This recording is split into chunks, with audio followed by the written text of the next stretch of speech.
Existe um recurso dentro do Game Maker que por algum motivo pouca gente fala sobre ele.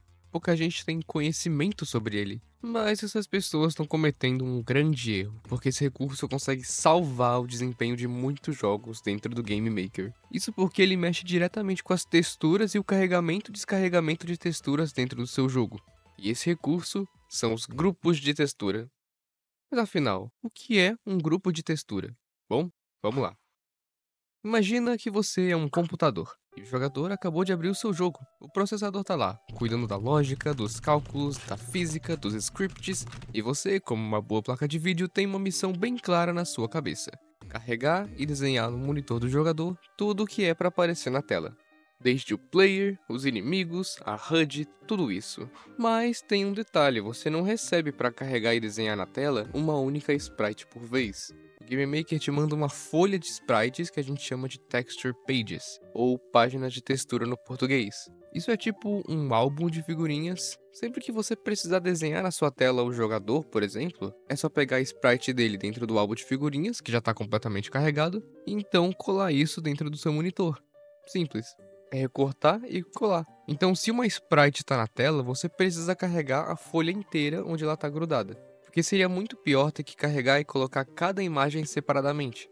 Vale muito mais a pena para o desempenho do jogo deixar um grupo de texturas pré-carregadas e ir desenhando elas à medida que elas são necessárias. Agora pensa no seguinte: o jogador abriu um menu e o Game Maker te entrega a folha do menu. Mas nessa folha tá o boss final do jogo, também tá o cenário de uma outra fase nada a ver. Tudo isso veio à toa, ocupando memória desnecessária. Não tem por que deixar carregado uma outra fase do jogo no grupo de texturas do menu. E também não faz sentido ter as texturas de outra fase nada a ver do jogo se você não tá naquela fase específica.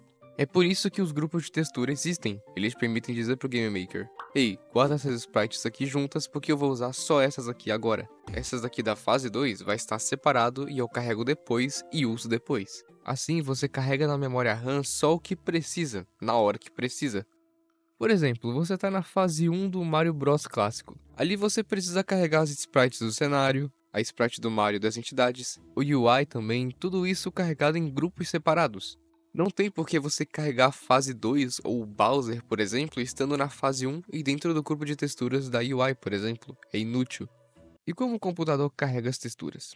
Bom, no Game Maker existem duas opções que você pode usar no seu grupo de texturas. A opção carregar de forma padrão do Game Maker e carregar de forma dinâmica. Carregando de forma padrão do Game Maker, o seu computador vai carregar todos os grupos de texturas que o jogo precisar na inicialização. Uma vez carregado, esse grupo fica na memória enquanto o jogo estiver rodando, mesmo que nenhum elemento dele esteja sendo desenhado na tela naquele momento.